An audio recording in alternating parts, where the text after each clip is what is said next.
नमस्कार दोस्तों, आप सब लोगों का स्वागत है हमारे YouTube चैनल के ऊपर। तो अपन अपना टॉपिक पढ़ा रहे थे। लास्ट में नर्वस सिस्टम चल रहा है। नर्वस सिस्टम के अंदर डिजीज पोर्शन चल रहा है। डिजीज पोर्शन के अंदर आज न्यू टॉपिक है मल्टीपल स्क्लेरोसिस, जो बोर्ड के ऊपर मेंशन है। मल्टीपल स्क्लेरोसिस बहुत ज़्यादा इंपॉर्टेंट टॉपिक है। मल्टीपल स्क्लेरोसिस नर्वस सिस्टम के अंदर बहुत ज़्यादा इंपॉर्टेंट टॉपिक है। नर्वस सिस्टम का मल्टीपल स्क्लेरोसिस, वैसे तो नर्वस सिस्टम वाला पूरा पार्ट्स ही इंपॉर्टेंट है, लेकिन कुछ एक डिजीज कंडीशन होती हैं जो बहुत ज़्यादा इंपॉर्टेंट है। उसके अंदर नोटसेट के अंदर या फिर एनक्लेक्स के अंदर तो क्वेश्चन आते ही रहते हैं। तो क्या होता है मल्टीपल स्क्लेरोसिस, क्या कोजेज होता है, क्या साइन सिम्टम होते हैं, क्या ट्रीटमेंट होता है, क्या नर्सिंग मैनेजमेंट होते हैं, वो सारी चीज़ें अपन आज के इस वीडियो में बताएंगे, वीडियो लेक्चर के अंदर। तो लास्ट तक बने रहिए और देखते रहना वीडियो। तो क्या होता है मल्टीपल स्क्लेरोसिस, जो हेडिंग में मेंशन है। मल्टीपल यानी बहुत सारे, और स्क्लेरोसिस में स्कार हो जाते हैं। वैसे तो नेम के अकॉर्डिंग मीनिंग निकाले तो बहुत सारे स्कार्स फॉर्मेशन हो जाते हैं, लेकिन होता क्या है वो बताते हैं। इसके अंदर क्या होता है, न्यूरोलॉजिकल डिसऑर्डर है। न्यूरोलॉजिकल के अंदर भी क्या होता है, डीमाइलिनेशन सिस्टम अफेक्ट होता है। डीमाइलिनेशन हो जाता है, न्यूरॉन्स का डीमाइलिनेशन। अब आता है डीमाइलिनेशन क्या होता है। डीमाइलिनेशन मतलब जो अपन ने बताया था, न्यूरॉन्स बताया था, न्यूरॉन्स के ऊपर माइलिन शीथ होता है। वो माइलिन शीथ क्या होता है, अफेक्टेड हो जाता है या फिर डैमेज हो जाता है, जिसकी वजह से क्या होता है, जो नर्व कंडक्शन होता है, कंडक्शन शरीर में नर्व का ट्रांसमिशन होता है, न्यूरॉन्स का ट्रांसमिशन होता है, वो अफेक्ट हो जाता है, जिसकी वजह से और ये अफेक्ट ज़्यादा क्या करता है, सेंट्रल नर्वस सिस्टम अफेक्ट करता है। सेंट्रल नर्वस सिस्टम के अंदर क्या होता है, ब्रेन और स्पाइनल कॉर्ड को ज़्यादा अफेक्ट करता है। तो न्यूरॉन्स का ट्रांसमिशन नहीं होता है, जिससे वीकनेस हो जाती है, सारा पैरालिसिस तक हो जाता है, जो इसके साइन सिम्टम के अंदर आता है, वो मैं बताएंगे। और इसके कारण क्या होता है, किसकी वजह से डिमाइलिनेशन होता है और क्या अफेक्ट करता है, कौन सा पार्ट अफेक्ट करता है, सारा ये बताया। तो पहले तो मैं इसकी डेफिनेशन बताया। डिमाइलिनेशन क्या होता है, न्यूरोलॉजिकल डिसऑर्डर है। किसका, न्यूरोलॉजिकल डिसऑर्डर, और ये अफेक्ट किसको होता है, डिमाइलिनेशन हो जाता है।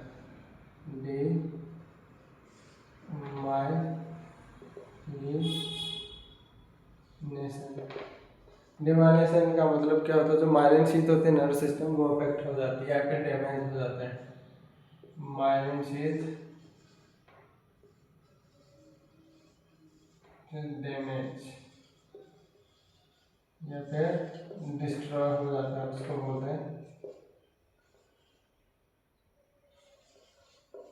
डिमाइलिनेशन। इस प्रोसेस को बोलते हैं डिमाइलिनेशन।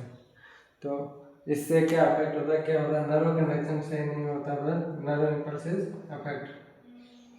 बॉडी पे क्या असर होता है इसके, नर्व कंडक्शन या नर्व ट्रांसमिशन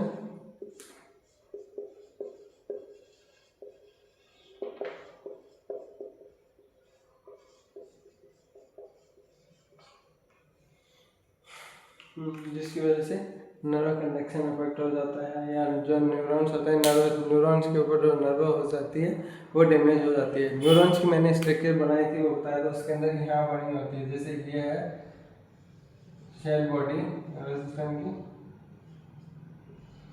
ये न्यूरॉन्स हो गया, ये इसका एक्सॉन्स है, ये टर्मिनल पॉइंट, ये डेंड्राइट्स। तो इसके ऊपर कहाँ अफेक्ट होता है, ये बनी हुई थी स्ट्रक्चर, ये जो बताई थी माइलिन शीथ होती है। इसका यही नाम होता है। इसके ऊपर ये क्या होता है, डैमेज हो जाता है या फिर ये डिस्ट्रॉय हो जाता है। इसे अफेक्ट हो गया, एक साइड से हो गया या फिर दोनों साइड से हो गया, इसी को बोलते हैं डिमाइलिनेशन। डिमाइलिनेशन या फिर माइलिन शीथ डैमेज। अब ये डैमेज हो गई, जिसकी वजह से क्या होता है, नर्व इम्पल्सेस सही तरह से नहीं हो जाता, नर्व ट्रांसमिशन अफेक्ट हो जाता है। नर्व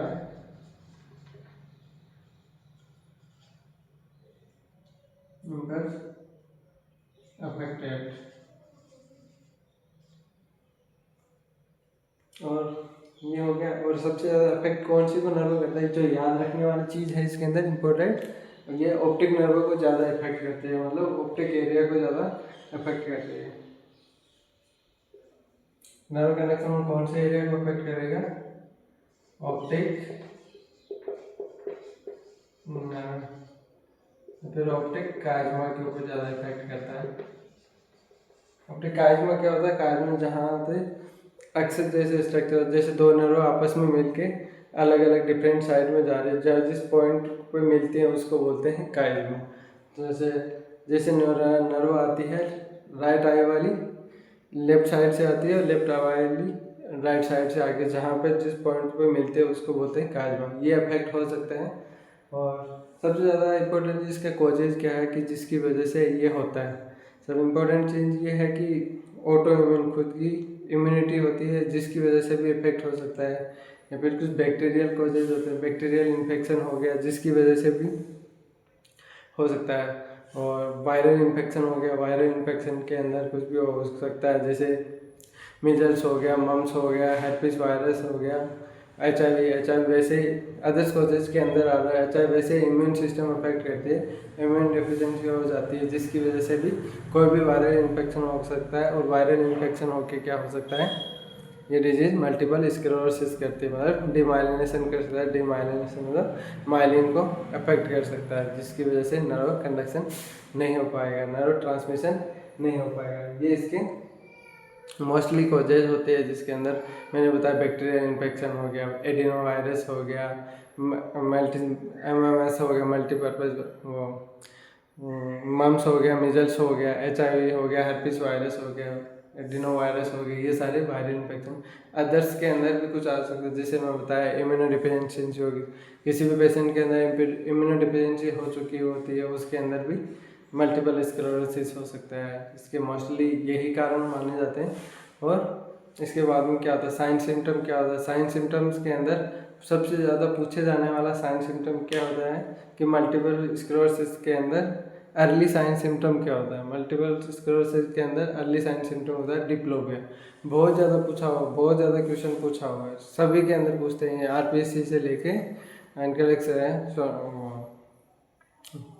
नोसेट तक पूछा हुआ क्वेश्चन है। अर्ली सिम्टम का पूछा होता है क्या क्या होता है, इसके अंदर अर्ली सिम्टम्स के अंदर आता है ऑप्टिक नर्व इफेक्ट होते हैं, जिसके अंदर डिप्लोपिया हो जाता है। डिप्लोपिया मतलब दो दो विजन दिखने लग जाते हैं साथ में, डबल विजन होना चालू हो जाता है। जैसे ब्लड विजन हो गया, ब्लड विजन मतलब धुंधला दिखने लग जाएगा उसको। ब्लड विजन के साथ ऑप्टिक आइज्मा होता है, ऑप्टिक न्यूराइटिस हो जाती है, जो कि ऑप्टिक नर्व होती है उसके अंदर सूजन आ जाता है, ऑप्टिक पैचेज होने लग जाते हैं, मतलब न्यूरोटिक ऑप्टिक पैचाइटिस हो सकता है, जैसे आंखों के अंदर पैचेज जैसे साइन सिम्टम दिखने लग सकते हैं। ये सारे ऑप्टिक वाले हैं। और नॉर्मली जनरल वाले भी कुछ साइन सिम्टम्स होते हैं, नर्वस न्यूरॉन्स के होते हैं, मतलब ब्रेन से रिलेटेड भी साइन सिम्टम हो सकते हैं, जैसे मसल्स वीकनेस हो गए, तो वैसे पैरालिसिस हो गया पैरासिस हो गया, लोअर एक्सट्रीमिटीज अंदर या फिर अपर एक्सट्रीमिटीज किसी के अंदर भी हो सकता है पैरालिसिस। पैरासिस हो सकता है, उसको क्या बोलते हैं, हेमिप्लेजिया बोलते हैं, पैराप्लेजिया बोल सकते हैं, पैरासिस की कंडीशन हो सकती है। और नॉर्मल वाले जैसे नोजिया वोमिटिंग साइन सिम्टम तो आते ही हैं, फटीग हो सकता है, आदमी के अंदर कमजोरी आ सकता है, वीकनेस हो सकता है। ये मोस्टली इनके साइन सिम्टम्स होता है। सबसे ज़्यादा खतरनाक वाले डिप्लोपिया वाला साइंस होते हैं, ऑप्टिक आइज्मा हो सकते हैं, ऑप्टिक वाले सबसे ज़्यादा इफेक्ट होते हैं। और बॉडी वीकनेस हो सकते हैं, एक्सट्रीमिटीज अफेक्ट हो सकते हैं, मसल्स वीकनेस हो सकती है।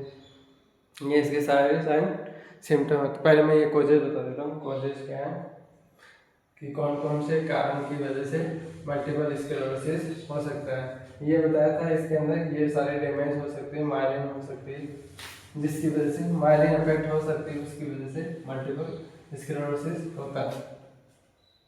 तो अपना है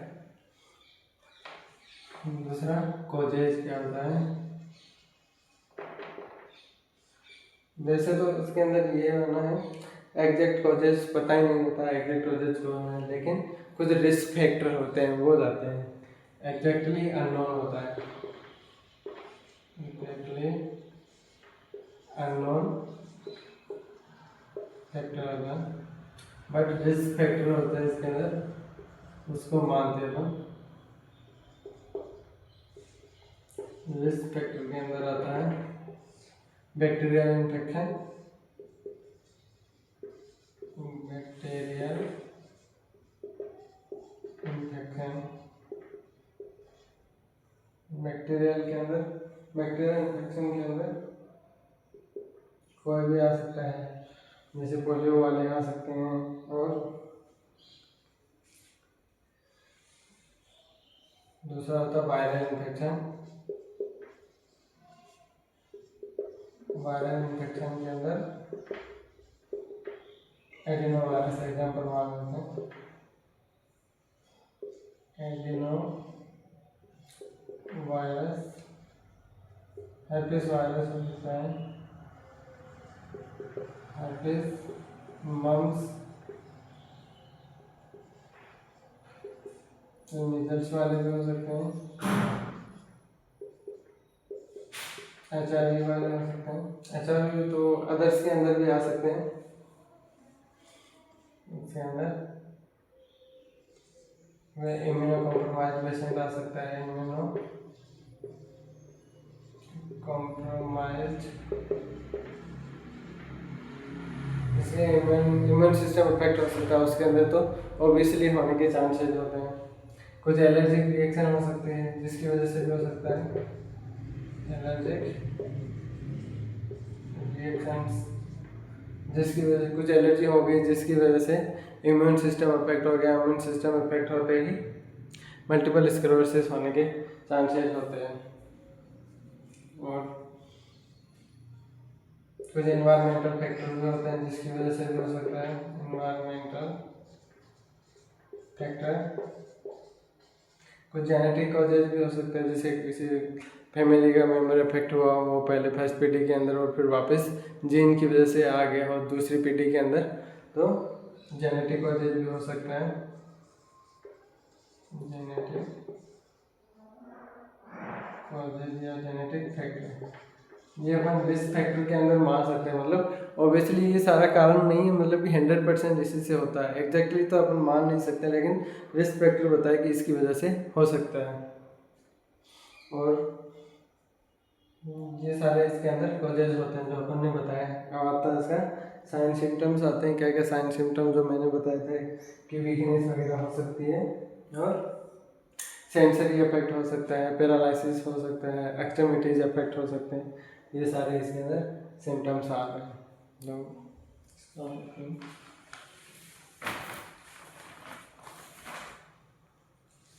कॉजेज ये हो गए, डेफिनेशन मैंने पहले बताई है, और इसका रिस्क फैक्टर और कॉजेज एग्जैक्टली अननोन होता है जो पता नहीं रह सकता है, और इसे साइन सिम्टम्स होते हैं, कौन से साइन सिम्टम आ रहे हैं,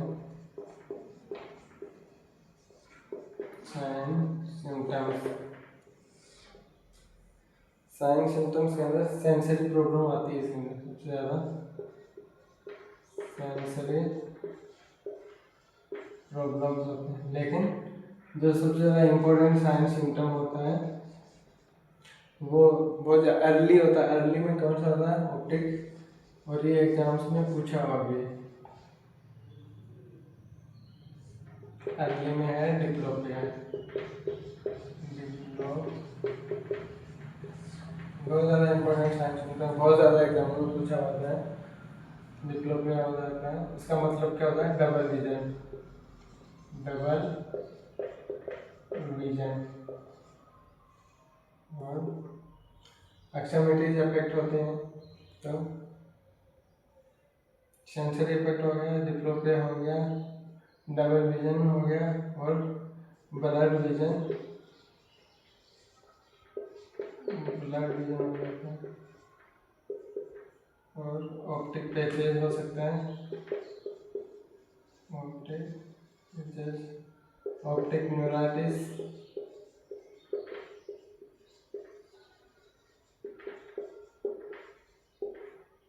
और सबसे ज़्यादा अगर ऑप्टिक नर्व इफेक्ट होता है तो सारे ऑप्टिक वाले साइन सिम्टम इसके अंदर आने के चांसेस रहते हैं। और ऑप्टिक न्यूराइटिस हो गया, कायमा हो सकता है, कायमास, कायमा जो एक्स पॉइंट होता है जहाँ पे दोनों नर्व होते हैं वो इफेक्ट हो सकता है, उसको बोलते हैं ऑप्टिक कायमास। डायग्नोस्टिक करना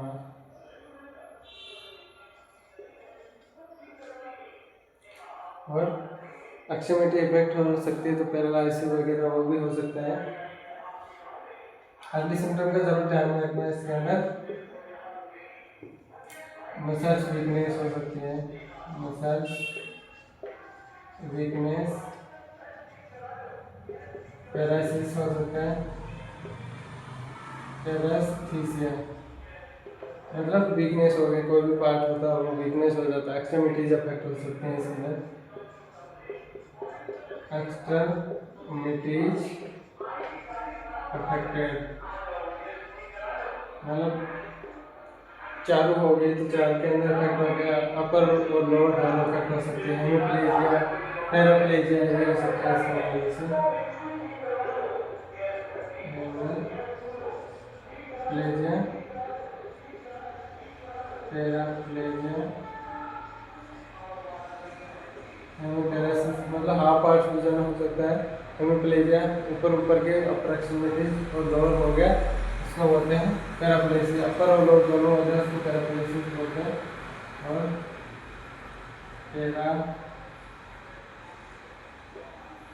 पैरालाइसिस ये सारे साइन सिम्टम हो सकते हैं। अटैक्सिया हो सकता है, हाइपर रिफ्लेक्सिया हो सकता है इसके अंदर। अटैक्सिया हो सकता है, वो ओबेसिटी हो जाएगा अगर लोअर एक्सट्रीमिटीज अफेक्ट हो गए तो गिरने के चांसेस हो सकते हैं, जिसकी वजह से अटैक्सिया हो सकता है। गेट हो सकता है, अटैक्सिया गेट और नास्टिगमस होता है। नास्टिगमस मतलब आई का बहुत ज़्यादा एक्सट्रीमिटी सॉरी आई मूवमेंट बहुत ज़्यादा होने लग जाते हैं, उसको बोलते हैं नास्टिगमस। दोनों अपोजिट साइड में, एक आई का ज़्यादा होगा, एक का कम हो सकता है। उस कंडीशन में भी हो सकता है मतलब मूवमेंट उसके अपने कंट्रोल में नहीं रहते हैं, अपने आप होने लग जाते हैं और अब नॉर्मल होने लग जाते हैं। वैसे तो नॉर्मल आई का कंट्रोल अपन मूवमेंट कर सकते हैं, लेकिन अब नॉर्मल हो सकता है, उसको बोलते हैं नास्टिगमस हो गया। एक और साइन होता है मैकडोनाल्ड भी होता है। मैकडोनाल्ड क्या होता है? मैकडोनाल्ड साइंस के अंदर कुछ इंटरनेशनल क्राइटेरिया होता है, उसको मैकडोनाल्ड बोल रहे हैं। मैकडोनाल्ड क्राइटेरिया के नाम से जानते हो, ये भी इम्पोर्टेंट है।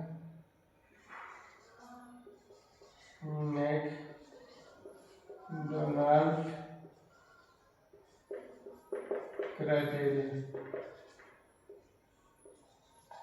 मैकडोनाल्ड क्राइटेरिया क्या होता है? मैकडोनाल्ड कुछ इंटरनेशनल गाइडलाइंस कुछ होते हैं जिसके अंदर डायग्नोसिस मल्टीपल स्क्लेरोसिस को डायग्नोसिस करने के लिए देखा जाता है। उसमें ये देखा जाता है सेंट्रल नर्वस सिस्टम के अंदर कौन से पार्ट्स के अंदर स्वेलिंग है, कौन से पार्ट के अंदर इन्फ्लामेशन है, वो सारी कौन सा पार्ट डैमेज हुआ हुआ है, कौन सी माइलिन शीथ इफेक्ट हुई है, ये सारा देखने के लिए इसको किया जाता है।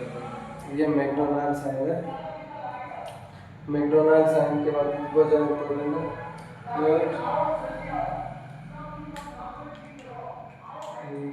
तो सबसे ज़्यादा इम्पोर्टेंट है। एक तो डिप्लोपिया वाला और एक तो है मैकडोनाल्ड क्राइटेरिया। इसके बाद में डायग्नोसिस कहते हैं, मतलब क्या क्या डायग्नोसिस हैं और जिससे मल्टीपल स्क्लेरोसिस का पता लग सकता है। गाइड मल्टीपल स्क्लेरोसिस के अंदर डायग्नोसिस के अंदर क्या कर सकते हैं अपन? जैसे नॉर्मली कर सकते हैं, फिजिकल एग्जामिनेशन करते हैं कि कोई फिजिकली क्या क्या डैमेज हुआ, किसकी वजह से डैमेज हुआ। तो डायग्नोसिस मैंने पहले भी बताए हुए हैं, जो अपन शुरुआत में कर रहे थे डायग्नोसिस वाला टॉपिक, उसके अंदर से ले लेते हैं। तो फिजिकल एग्जामिनेशन से पता लगा सकते हैं, फैमिली हिस्ट्री होती है उससे पता लगा सकते हैं कि फैमिली हिस्ट्री के अंदर किसी के अंदर तो नहीं होता है। न्यूरोलॉजिकल एग्जामिनेशन कर सकते हैं जिससे पता लग सकता है कि कौन से पार्ट अफेक्ट हुआ है, न्यूरोलॉजिकल आ गया। और क्या होता है? CSF कर सकते हैं। इसके ज़्यादा इंपॉर्टेंट होता है CSF एनालिसिस कहते हैं। CSF एनालिसिस के अंदर क्या आएगा? CSF में देखेंगे तो क्या दिखेगा? प्रोटीन लेवल बढ़ा हुआ होता है। जैसे भी कोई इन्फेक्शन हुआ है, बैक्टीरियल इन्फेक्शन हुआ है या वायरल इन्फेक्शन हुआ है, जैसे इन्फेक्शन होता है उसके अंदर CSF का लेवल क्या होता है? प्रोटीन्स लेवल बढ़ जाते हैं। और ग्लूकोज लेवल क्या होता है? जो बैक्टीरिया वायरस होता है ग्लूकोज के लेवल को कम कर देते हैं। तो CSF में दिखेगा ग्लूकोज लेवल कम, प्रोटीन लेवल ज़्यादा बढ़ा हुआ मिलेगा और स्वेलिंग वगैरह वो तो आएगी। तो अपन डायग्नोसिस वाला टॉपिक एम आर आई करा सकते हैं, CT स्कैन करा सकते हैं, वो तो ज़्यादा नॉर्मली होते हैं। और एम.आर.आई के अंदर क्या दिखता है, ड्वेंगल फिंगर साइन दिखता है, ड्वेंगल फिंगर साइन। और काले कौवे की फिंगर्स होते हैं उसकी जैसी स्ट्रक्चर वाली काले कौवे की फिंगर्स की स्ट्रक्चर होते हैं, उसके अंदर एम.आर.आई भी इस हिसाब से दिखती है। इसके अंदर मल्टीपल स्क्लेरोसिस ये सब में। हाँ, एक चीज़ हो जाता है, ओलिगोकोरिक बॉन्ड्स भी होते हैं इसके अंदर, कुछ एंटीबॉडीज दिखते हैं जिसके स्ट्रक्चर में अलग अलग स्वेलिंग वगैरह दिखती है, उसको बोलते हैं ओलिगोकोरिक बॉन्ड्स के अंदर या एंटीबॉडीज प्रेजेंट होती है, वो अपन उसकी स्ट्रक्चर के अंदर दिखते हैं, उसको बोलते हैं ओलिगोकोरिक बॉन्ड्स। तो साइन सिम्टम हो गया। साइन सिम्टम के बाद में आएगा डायग्नोसिस का टॉपिक। डायग्नोसिस के अंदर नॉर्मली चीज वो बताई थी, नॉर्मली तो वो होते हैं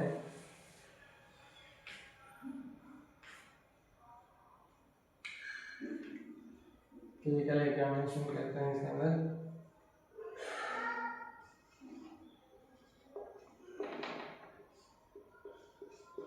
फिजिकल एग्जामिनेशन या फिर इसको बोलते हैं न्यूरोलॉजिकल एग्जामिनेशन। न्यूरोलॉजिकल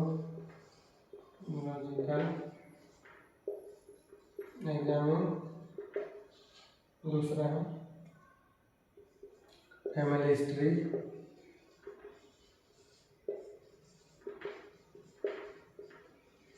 ये अपन नॉर्मली करते हैं। उसके बाद में जो इम्पोर्टेंट कौन सा होता है, इम्पोर्टेंट बात है CSF एनालिसिस। CSF एनालिसिस के अंदर क्या चीज़ दिखेगा, एलिवेटेड दिखेगा protein level,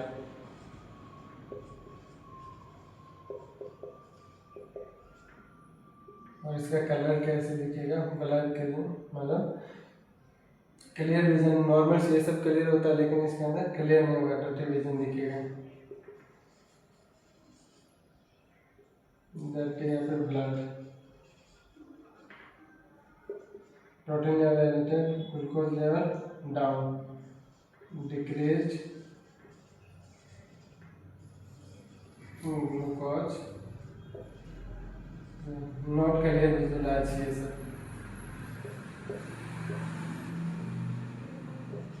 not clear visualize CSF। ये इसके अंदर आ रहा है, CSF एनालिसिस के अंदर आ रहा। और क्या कर सकते हैं इसके अंदर, CT स्कैन से भी बता सकते हैं, CT स्कैन करें। एम.आर.आई के अंदर क्या दिखेगा, कौन से साइन से, काले कौवे की फिंगर जैसे स्ट्रक्चर दिखती है, उसको बोलते हैं डाउसन फिंगर्स।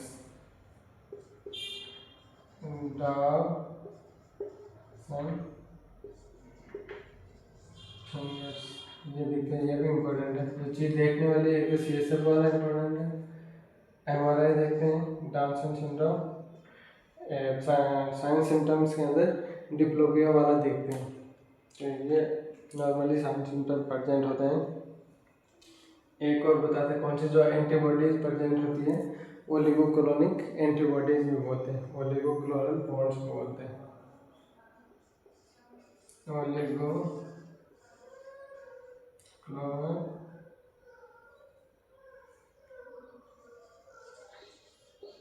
बॉन्ड्स। ये ज़्यादा इम्पोर्टेंट है, ये 3 साइन सिम्टम्स होते हैं जो पूछ लेता है कभी, डाउसन फिंगर्स होगा, ओलिगोक्लोनल बॉन्ड हो गए, और CSF के बारे में देख सकते हैं। ये सारे इनके सारे सिम्टम्स डायग्नोसिस होते हैं जो बार बार पूछे जाते हैं, कौन से डायग्नोसिस हैं इसके अंदर किए जाते हैं। अब आता है इसका ट्रीटमेंट में क्या कहते हैं, जैसे तो एग्जैक्टली कोज का अपन को पता नहीं है कि किस वजह से हुआ है, लेकिन जैसे साइन सिम्टम आ रहे हैं उसी के हिसाब से ट्रीटमेंट किया जाता है। जैसे स्वेलिंग हो रही तो एंटी इन्फ्लामेटरी दी जाती है, कॉर्टिकोस्टेरॉइड दी जाती है, स्टेरॉइड के अंदर डेक्सामेथासोन बीटामेथासोन दिए जाते हैं। बैक्टीरियल इन्फेक्शन होता है एंटीबायोटिक दिया जाता है, वायरल होता है एंटीवायरल दिया जाता है, और एक्सट्रीमिटीज़ अगर बहुत ज़्यादा वीकनेस हो तो मसल्स रिलैक्सेंट दिया जाता है।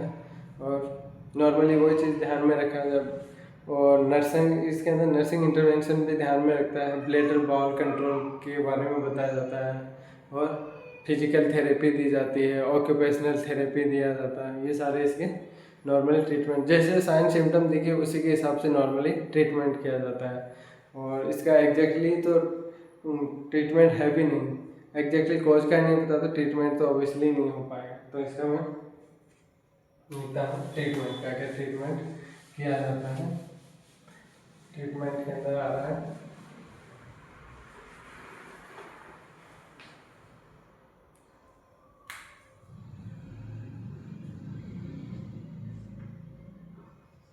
ट्रीटमेंट,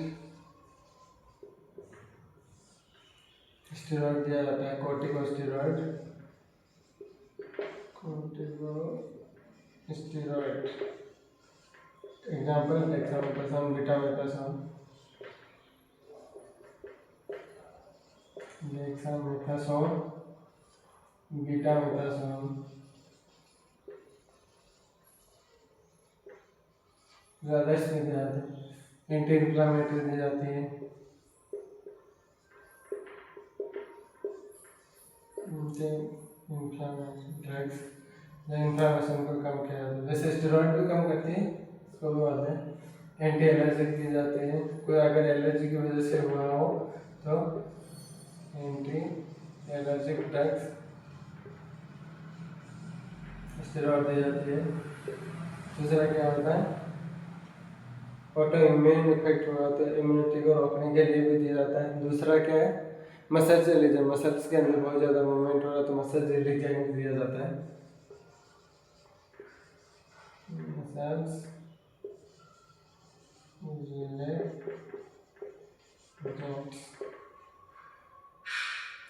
स्टेरॉइड हो गया, मसल्स रिलीजेंट हो गया, ये सारी की जाती है।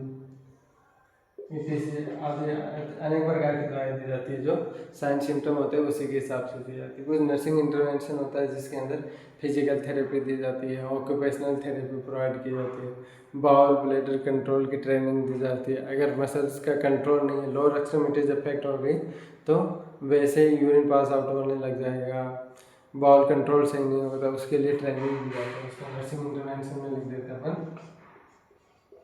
Nursing intervention, physical therapy,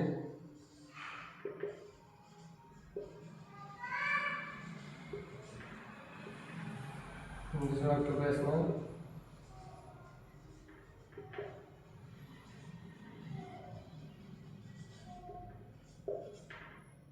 bowl and bladder control किया जाता है,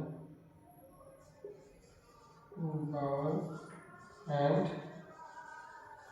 ब्लैडर ट्रेनिंग, ये सारे किए जाते हैं। फैमिली एजुकेशन दिया जाता है,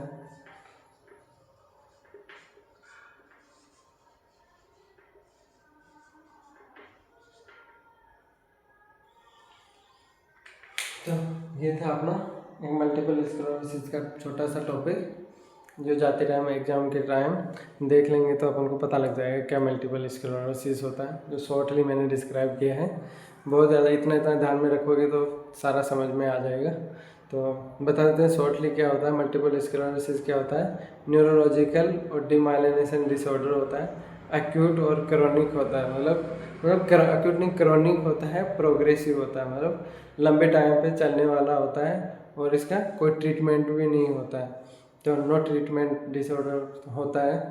और क्रोनिक प्रोग्रेसिव डिमाइलिनेशन डिसऑर्डर होता है, और इसके अंदर जो माइलिन शीथ होती है वो अफेक्ट हो जाएगी, जिसकी वजह से नर्व ट्रांसमिशन नहीं होगी, न्यूरो ट्रांसमीटर होता है वो कंडक्शन नहीं हो पाएगा, जिसकी वजह से वीकनेस हो जाएगी बॉडी के अंदर, मूवमेंट नहीं कर पाएगा बॉडी, सारा पैरालाइसिस तक कंडीशन हो सकती है। इसका कोजेज क्या है, कोजेज के अंदर बताया है बैक्टीरियल इन्फेक्शन हो गया, वायरल इन्फेक्शन हो गया, कोई एलर्जी कंडीशन हो गई जिसकी वजह से इफेक्ट हो गया, और दूसरा रिस्क फैक्टर के अंदर मान सकते हैं फिजिकल फैमिली हिस्ट्री हो वो इफेक्ट हो गई हो, और जेनेटिक कॉज हुआ हो और इसके अंदर इम्यूनो कॉम्प्रोमाइज वाले पेशेंट के अंदर ज़्यादा होने के चांसेस होते हैं। इम्यूनो सप्रेशन पेशेंट के अंदर ये कॉजेज हो गए। और उसके बाद में आता है साइन सिम्टम्स होते हैं। साइन सिम्टम्स के अंदर बताया कि वीकनेस हो जाएगी, सबसे ज़्यादा डिप्लोपिया होता है, आँख के अंदर विजन अफेक्ट होता है, डबल विजन दिखने लग जाता है, ऑप्टिक न्यूराइटिस हो जाता है, ऑप्टिक नर्व के अंदर सूजन हो जाता है, काजमा हो जाता है और वीकनेस हो जाती है, पैरासिस हो जाता है। जो दिमाग से रिलेटेड है, नर्व से रिलेटेड है, वो डिसऑर्डर वीकनेस हो गया, न्यूराइटिस हो गया, डबल विजन हो गया, काजमा हो गया, सेंसरी होते अफेक्ट हो, सेंसरी परसेप्शन अफेक्ट हो जाएगा, अटैक्सिया हो जाएगा, गेट हो सकता है और normal sign symptom nausea vomiting वाले साइन भी आ सकते हैं। ये साइन सिम्टम था। इसके बाद में क्या डायग्नोसिस करते हैं, डायग्नोसिस के अंदर वो फिजिकल एग्जामिनेशन, न्यूरोलॉजिकल एग्जामिनेशन के अंदर और CSF वगैरह कर सकते। CSF के अंदर देखते हैं, प्रोटीन का लेवल देखते हैं, ग्लूकोज का लेवल देखते हैं और फिर MRI करवाते हैं। MRI के अंदर बताया था कैसे काले कौवे की फिंगर जैसे हो सकता, मैक्लोन फिंगर्स जैसे। और एक डायग्नोसिस के अंदर बताया था मैक्लोन डायग्नोसिस होता है, मैक्लोन साइन। इसके अंदर कोई इंटरनेशनल क्राइटेरिया होता है, उसके हिसाब से इसमें डिफाइन करता है, मतलब डायग्नोस किया जाता है। जिसके अंदर कहाँ स्वेलिंग हुई हो, कौन सा पार्ट अफेक्ट हुआ, वो सारा देखा जाता है। फिजिकल एग्जामिनेशन कर लिया और न्यूरोलॉजिकल एग्जामिनेशन करते हैं, CT स्कैन करते हैं, MRI करते हैं, CSF करते हैं। इसके बाद में आता है डायग्नोसिस के बाद ट्रीटमेंट करते हैं। ट्रीटमेंट तो अगर अपन को कॉज का पता होगा तभी अपन ट्रीटमेंट भी उसी हिसाब से करते हैं। जैसे जैसे और साइन सिम्टम होते हैं और तो बाकी साइन सिम्टम के हिसाब से करते हैं। एग्जैक्टली कॉज ही पता नहीं होता तो वैसे एग्जैक्टली ट्रीटमेंट का भी नहीं पता होता। बाकी जो रिस्क फैक्टर हैं उसी के हिसाब से करते हैं। स्टेरॉयड दिया जाता है, स्टेरॉयड को रोके, और इन्फ्लामेशन को हुआ तो इन्फ्लामेशन, पेन हो रहा तो पेन रिलीविंग दिया जाता है।